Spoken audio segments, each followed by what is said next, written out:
Break के बाद आपका वापस से स्वागत है स्टॉक्स फटाफट में। पर चलिए अब आगे बढ़ते हैं और वक्त हो चला है आपको दमदार ट्रेडिंग पिक्स बताने का, और वो कॉल्स जो कि हमारे एक्सपर्ट्स के रडार पे हैं।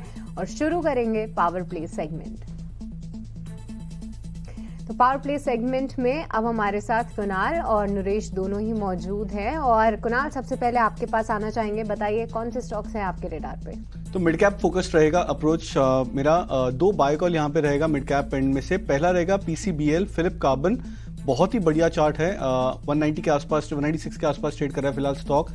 एक्सीलेंट मोमेंटम हमने देखा है स्टॉक में। लास्ट 2 से 4 दिनों में भी हमने देखा है कि consistent breakouts, volumes as well as indicator action stock में नजर आ रहा है। तो मैं इस पर बुलिश कॉल सजेस्ट करूंगा।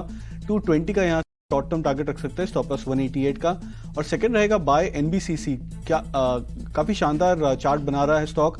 Bullish pennant formation daily charts पे हम देख रहे हैं। फॉर्मेशन अपने ब्रेकआउट के ऑलमोस्ट लेवल पे आ चुका है। तो यहाँ से मैं एक स्ट्रॉन्ग अप मूव देख रहा हूँ। बहुत जल्द ही एनबीसीसी में भी 66 का टारगेट रख सकते हैं, स्टॉप लॉस 58। ओके, तो एनबीसीसी और पीसीबीएल अभी थोड़ी देर पहले हम चर्चा भी कर रहे थे इस स्टॉक पर। कुणाल को भी अच्छा लग रहा है ये स्टॉक। आप नजर रखिए 220 के टारगेट के लिए स्टॉप लॉस होगा 188 का। अपने हाई पर ये स्टॉक इस वक्त ट्रेड कर रहा है। नरेश, आपके रडार पर कौन से स्टॉक्स आ रहे हैं? सबसे पहले बाय रहेगा केएल इंडिया पर, जहां पे एक रीटेस्ट हो चुका है ब्रेकआउट का 118, 120, वहां से रिवर्सल कर रहा है। काफी रिलेटिव स्ट्रेंथ दिखा रहा है लास्ट 3-4 दिन से। और ओवरऑल लॉन्ग टर्म स्ट्रक्चर भी बहुत पॉजिटिव है। स्टॉप लॉस होगा 122, टारगेट होगा 135। दूसरा बाय रहेगा सन टीवी पर, जिसने ईयर ब्रेकआउट दिया है कल और 52 वीक हाई बनाया नया, और वहीं पे मिल रहा है। तो यहाँ पे भी रिस्क रिवॉर्ड अच्छा है। स्टॉप लॉस होगा 620, टारगेट होगा 670 का। ये दो काउंटर्स नरेश के रडार पे हैं। बहुत बहुत शुक्रिया नरेश। पर अब नितलेश, आपसे समझते हैं कौन से स्टॉक्स हैं आपके रडार पे?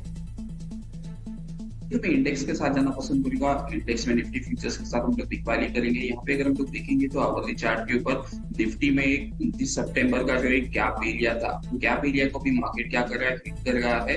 तो जनरली लोअर लेवल से जब भी हम लोग रिकवर करते हैं और गैप फिलिंग एरिया के आसपास जनरली एक सेलिंग मोमेंटम देखने को मिलता है। तो हम लोग यहाँ पे निफ्टी फ्यूचर्स में 19,690 से लेके 19,680 इस रेंज में सेलिंग प्लान करेंगे। स्टॉप लॉस सिर्फ हमारा 19,730 ये फ्यूचर्स में होगा। पहला जो टारगेट होगा वो हमारा होगा 19,530।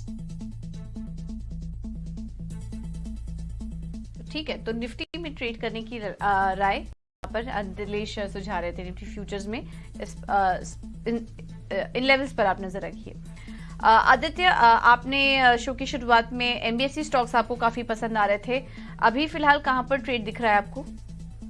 पूजा, 2 बाय रिकमेंडेशन के साथ जाना चाहूंगा। पहला है लॉरस लैब्स। डायग्नोस्टिक सेगमेंट भी बहुत अच्छा लग रहा है मुझे, और यहाँ पे नजर बना के रखनी चाहिए। डायग्नोस्टिक स्पेस में मुझे लग रहा है एक अच्छा मोमेंटम बिल्डअप हो रहा है। लॉरस लैब्स उसमें से एक शानदार मूव दिखाने के लिए रेडी हो रहा है। कंसोलिडेशन में चल रहा है फिलहाल, मुझे लग रहा है ब्रेकआउट आने के लिए रेडी है स्टॉक। 440 का टारगेट लगा है, 380 का स्टॉप लॉस लगा है, इसमें बाई पोजीशन बना है। सेकंड, हम रियल एस्टेट स्टॉक्स की बात ही कर रहे थे और एक शानदार तेजी सारे रियल एस्टेट स्टॉक्स में देखने मिल रही है। तो गोदरेज प्रॉपर्टीज मुझे लग रहा है यहाँ पे एक मोमेंटम पिकअप होना चाहिए। यहाँ गोदरेज प्रॉपर्टीज के स्टॉक में करंट लेवल्स पे खरीदारी करे। टारगेट लगा है 1750 का, स्टॉप लॉस लगा है 1590, और यहाँ पे भी एक बाइंग देख सकते हैं। ठीक है, तो 750 के टारगेट के लिए स्टॉप लॉस होगा 590 का। गोदरेज प्रॉपर्टीज में खरीदारी करने की सलाह और लॉरस लैब्स में भी खरीदारी करने की राय 440 के लेवल्स के लिए। नितिश, एक बार वापस से आपके लेवल्स रिपीट करना चाहेंगे, हम दिखा नहीं पाए थे स्क्रीन पर। क्या लेवल्स सुझाए थे और निफ्टी फ्यूचर में किस तरह से ट्रेड करने की राय दी थी आपने? देखिए, निफ्टी में बिकवाली करके चलना चाहिए। लेवल्स होंगे 19,680 से लेके 19,690। यहाँ पे हम लोग बिकवाली करेंगे। 19,730 रुपए का हम लोग स्ट्रिक्टली स्टॉप लॉस मेंटेन करेंगे। पहला जो टारगेट होगा वो 19,550 से लेके 19,520। तो यहाँ पे आपको बिकवाली करने की राय मिल रही है। मौजूदा स्तरों से थोड़े ऊपरी स्तरों पे आप एक सेल कॉल इनिशिएट कर सकते हैं नितलेश के मुताबिक।